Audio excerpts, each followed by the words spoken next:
Hello, everyone, and welcome to this edition of the Odds On Favorites podcast, where we're talking sports, entertainment, all with an eye on the bottom line. I'm Drew Goldfarb, joined this week by Taylor Smith. We've given Rick Rockwell a day off today. We launched a new format last week. We're going to keep that going this week. We begin with baseball. We have to start with the Independent Atlantic League this week, which announced this week they will continue to use a robot umpire system for the remainder of the 2019 season. They tested it out at their All-Star game in early July, and the way it works is that the home plate umpire wears an earpiece that's connected to an iPhone in their pocket. A system called TrackMan uses Doppler radar to determine where the ball crosses home plate, and it feeds the correct ball or strike call to the umpire, who then announces that call. And I, for one, welcome our new computer overlords. What about you, Taylor? Yeah, I think it's ultimately something that can only be good for the game. Just last night, I watched Cody Bellinger get ejected for arguing a terrible strike zone by a terrible umpire. And if I were a paying fan going to a Dodger game, I wouldn't want the best player in the game to be thrown out just because the umpire can't do his job well. So TrackMan seems to have, be getting good reviews so far. I don't know how umpires feel, like if their pride might be a little bit hurt, that their judgment has been taken out of the game to a degree, but fans don't go to the game to watch the umpire throw people out, and balls and strikes are something that shouldn't be subjective. Everyone should have the same strike zone. It should be understood by hitter, pitcher, catcher, everyone. So, it's nice to have a human element in the game. I understand that people like that, but for something like this that should be by the book, that shouldn't be subjective, I'm down for it. I think, it's something that will ultimately help the game. I do like the temper tantrum on occasion.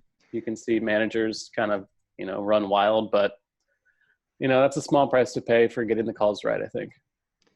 Yeah, I'm totally on board with it. I want to see it tested out, for a little bit longer. The Atlantic League's using it for the rest of their season. Maybe we'll see it in the minors at some point, but I think that it's, it still allows for the home plate umpire to use discretion, because one of the things with this system that it cannot tell is a ball that bounces in front of the plate and then crosses over the plate within the strike zone. The system will determine to be a strike because it doesn't look at the trajectory. It only looks at where it crosses. It also can't judge a checked swing or anything like that. So the home plate umpire still serves a purpose beyond just, reading whatever the tracking system tells him to say. Not to mention, balls in play, plays at home plate, all that sort of thing. But I think it's a really good option. I agree with you. The human element's nice, except when it impacts the game in a negative way.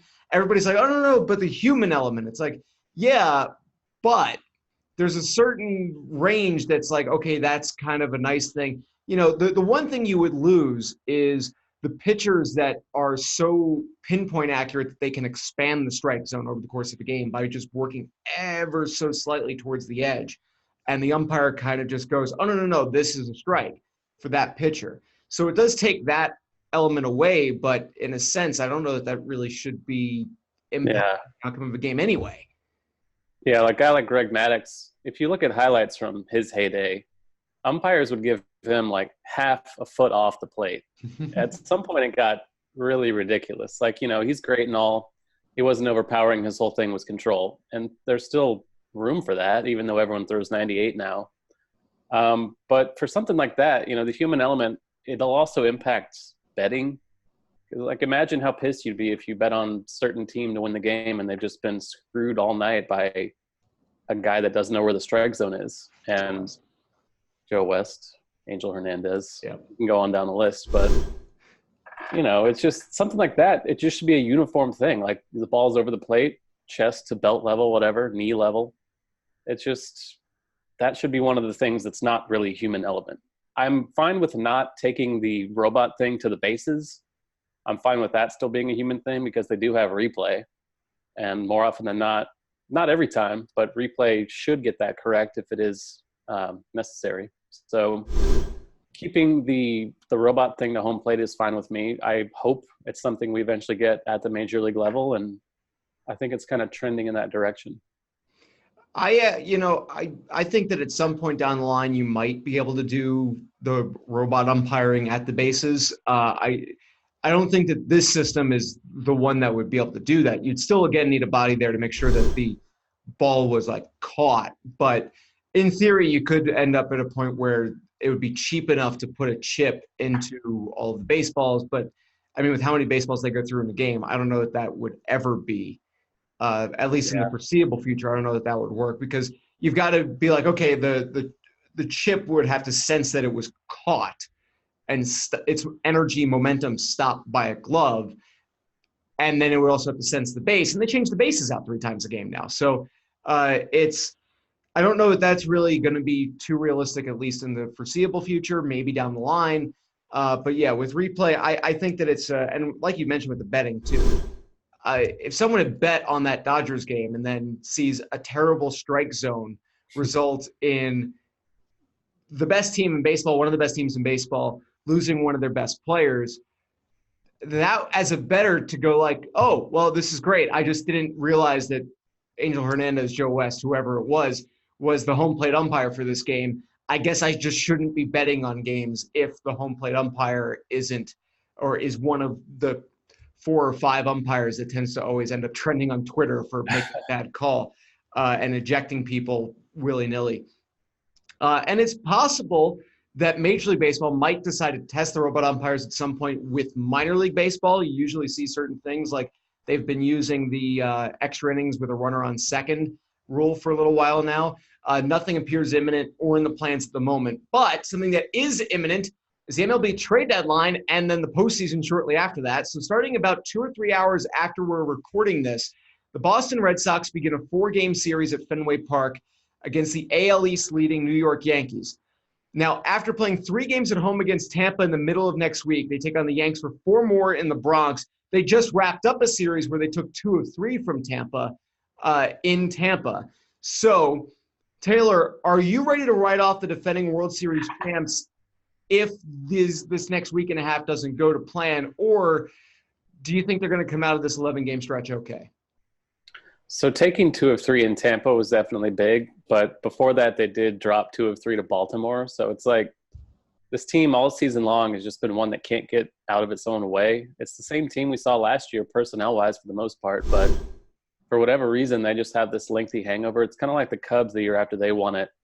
They were kind of treading water for a long time before they eventually got it together. The difference is the American League at the top is so tough that, the Cubs were able to skate that year, but you can't really do that in the American League. They're 11 games behind the Yankees right now, so the division's gone. They pretty much have to hope for a wild card berth. They're only 2 behind right now, which, that's a very attainable goal, but 8 games against the Yankees over the next week and a half is pretty daunting. Having the first 4 at Fenway does help, but there's just something about this team. It kind of reminds me of last year's Dodgers, even though that team did make the World Series. It just seemed like something was missing from them, and that's kind of the same vibe I'm getting from the Red Sox. So we'll see. This kind of determines their whole season, I think. I definitely think it's too early to write them out or write them off. We still have a couple of months left in the season. Who knows, if they make another trade. They got Andrew Kashner, which that's not really a move that moves the needle for me, but there's still, as of this recording, a few days for them to make more moves. So I won't write them off yet, but the first several months is pretty discouraging if you're a Red Sox fan. Yeah, I think that they probably need at least, a bare minimum 500 record over these 11. If you wanted to even go back and include the last 3 that they took 2 or 3. But yeah, like you said, they just dropped 2 or 3 to Baltimore. So that wipes out whatever they just did in Tampa, because you can't take at least 2 or 3 from Baltimore, if not sweep them. At this point in the season, that's a negative against you. That winning 2 out of 3 against the Rays is not going to make up for it. But this 11-game stretch that they've got that starts the day of our recording, I think is going to be their make or break factor. If they were to get on the one extreme, if they were to get swept in 4 games by the Yankees, they might have to seriously consider being sellers at the deadline if there's any pieces they might be able to move.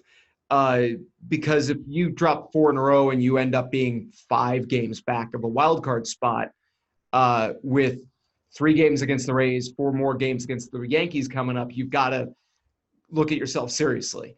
I don't think I would write them off today, but if they don't go at least 6-5 in this 11-game stretch, that's when I would say to call it. That would be, look at the clock on the wall, time of death, whatever for this team this year. It's weird when you look at their numbers too. Their team WHIP is not great. They're the only other American League team in playoff contention that has a worse WHIP is the Angels, and it's a fraction of one. So they do have the second most runners left on base in Major League Baseball, but it's behind the Dodgers. And they've scored the second most runs in Major League Baseball anyway, behind only the Yankees. Third most runs scored per game in baseball, behind the Yankees and the Twins. This is a good team. Even when you're looking at like the WHIP and their team ERA is not bad. The runs that they're giving up per game isn't bad. Like, yet somehow their expected win-loss total is exactly what they currently have. This is where this team should be based on what they've done to this date. And it seems weird because there isn't anything that jumps out as being the why. It's hard to determine what it is that's actually wrong with this team other than the fact that they're just not winning. Yeah, Chris Sale got off to a bad start. But for the last month or two, he's been himself for the most part. David Price has actually been good. No one talks about him, but he's bounced back in a big way. Eduardo Rodriguez has been the same guy he's always been. I do think the bottom of the rotation with Porcello and whatever we get out of Cashner is pretty questionable. Porcello's been horrible this season, but maybe that's the issue. The bullpen hasn't been quite as strong, but the bullpen last year, if you remember, was pretty bad during the regular season. And then they randomly got hot in the playoffs with Joe Kelly and Nate Eovaldi suddenly becoming unhittable. So, they kind of had that bounce in the right direction for them. But yeah, it's tough to pinpoint. I can't believe they're second in runs scored. That's insane to me. Bonkers. They should be. I mean, that's the kind of offense they have on paper, but it just doesn't seem like they should be that high compared to like Minnesota, and they're ahead of Houston. So yeah, it's a tough division at the top, but 11 games out of first is certainly not anything anyone could have expected. No, I mean, they're not challenging the Yankees for the AL East this year. They'd have to win all 8 or at least 7 of 8 in this next 11-game stretch against New York to even have a shot to challenge them. But although watch them do that, we're talking about, maybe is it time to write them off? They'll win 7 of 8 from the Yankees and they'll take 1 or 2 or 3 from the Rays and be in contention for the AL East by, in 2 weeks. But Porcello's been rough. And not having that firm 5-man rotation can be detrimental to a team when that is putting up runs, because if you're not getting some kind of consistency out of that, you're not going to win every start that your top pitchers go out and, start. I mean, that's it. That's the only thing that would kind of make sense, is that the bottom of the rotation just hasn't kind of held up what they've needed to in order for this team to be successful. But we'll see. There's still time. The trade deadline is yet to pass. There is time left in the year, and they have a good roster. They've got a good team. They're scoring a lot. Only Minnesota and the Yankees have averaged more runs per game this season than the Red Sox offensively. I mean, crazy. And we're talking about a team that's like 4th or 5th in the American League wild card race. Insane. I hope you enjoyed that segment from the Odds On Favorites podcast. If you did, there's plenty more where that came from. Click on the link on your screen now to be taken to the complete podcast from this week, or check out the channel to find the other individual segments. And make sure to like, share, and subscribe to the Odds On Favorites YouTube channel for plenty more sports and sports betting picks, tips, and how-to guides.